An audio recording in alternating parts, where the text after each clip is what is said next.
Morning. I thought today I'm unpacking and repacking everything, so I thought I would do a quick blog on what I'm going to be taking to Peru. I leave on Thursday. It's now Monday, so only a few days to go, and I'm doing things like packing up some of my foods and just the final checks to make sure I've got everything that I need. So here, probably the most important item is the bag. So it's a 30-litre Radlight bag, and I had a 20-litre one. I tried that for some time, and it didn't really work out because it just wasn't big enough. I couldn't fit everything in. So I've got this 30-litre, which is a brilliant bag. Running poles which go on either side if I don't need them. And anyone who hasn't used running poles, honestly, if you do long distance running, they are revolutionary. They're brilliant. They help with balance. For some reason, they kind of help me concentrate and get into a rhythm in the way you run. They're brilliant. Underneath the bag is my hammock, which is in a compression bag, waterproof compression bag.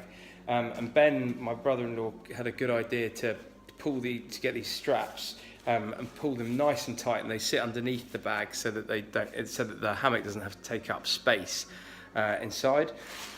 Waterproof bag to go over the main Radlight because it's going to be raining a lot. Spare clothes and a few home comforts, so that's stuff to wear in the evening time and in the daytime to change. This is the sleeping bag, nice and tight, goes right into the Radlight. And then if we go around here, we've got things like this, which is this is a waterproof jacket, which is quite an expensive bit of kit. Costs about 100 quid, but it squeezes, basically into your hand. Like it takes up no space at all. So if it does get a bit too much at night, I can walk around in that. Head torch, spare batteries, a massive medical kit, which has got everything from needles to antiseptic wipes to foot tape, and even just to show you kind of like how conscious I've become about grams. There's a toothbrush in there that I've cut in half to try and just save a bit of space. DEET, which is to stop the mosquitoes. I'm sure it won't. Spoon to eat with, obviously. Swiss Army knife, which I've never opened. Compass. I get lost in central London, let alone the Amazon, so let's hope I don't need that. Vaseline, which is probably the most important thing, actually, because if you get problems with rubbing and chafing, you are in trouble. And then vitamin pills. So these are, I've got one for each day. And these will be, I'll draw on these, days 1, 2, 3, 4, and 5. And they've got my salt replacements and also my multivits, as well as my malaria tablets. So hopefully I won't forget to take those. And then for food, this is a porridge bag that I've made up. So I'll have one of these named for every day. And if you look inside, can you see? It's just full of nuts and berries and oats and protein powder, chocolate protein powder actually, which makes it quite a lot more bearable. And then for the daytime, grazing on these, which have got king-size cola bottles, the peanut butter almonds, mini Peperamis, and the Shake 33s, which are kind of the equivalent of those gels that people like to eat, but they don't make me feel sick because those gels do tend to make me feel a bit ill. So these are very good for you. So I have about 4 of those a day.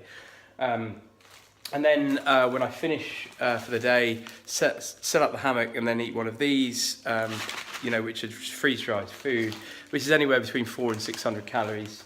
And then later on in the evening, if I can stomach it, and I will try and force myself to do it, to eat these, some spicy noodles. And these are incredible. You just put them in a bag, bung water in, and off you go. And then throughout the day, these are like protein balls. So I've got a load of those, which, just to try and get the nutrition back into your body. And then of course water. You're expected to carry 2.5 litres of water a day. So I've got 4 of these, which I also carry around.